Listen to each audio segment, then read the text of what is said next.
In cholinergic pharmacology, we will deal with the drugs acting on the synthesis, release, and action of acetylcholine on both muscarinic and nicotinic receptors.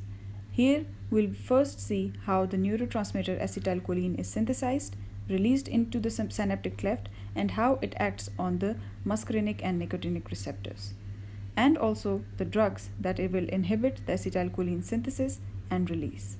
In the next video, we'll specifically talk about the drugs that act as agonists and antagonists on the muscarinic and nicotinic receptors. Starting with the synthesis of acetylcholine. First, choline is uptaken into the nerve terminal where it attaches to acetyl-CoA in the presence of the enzyme choline acetyl transferase and thus forms acetylcholine.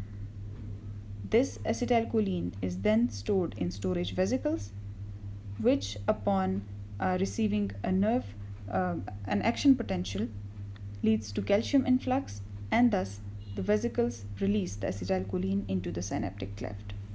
The acetylcholine released will then act on the muscarinic and nicotinic receptors. As we know that the neurotransmission should be brief or the receptors get desensitized, that's why we have an enzyme called acetylcholinesterase which degrades acetylcholine into choline and acetate. The choline is reuptaken into the nerve terminal and reused in the synthesis of acetylcholine. After seeing this process of synthesis and release of acetylcholine, we'll see two drugs which act on the synthesis, one, and on the release. The drug acting on the synthesis is hemicholinum. That means hemi means half. So it is half as good as choline, and so it hates it for being better and says that if I cannot go inside, then choline cannot go inside as well.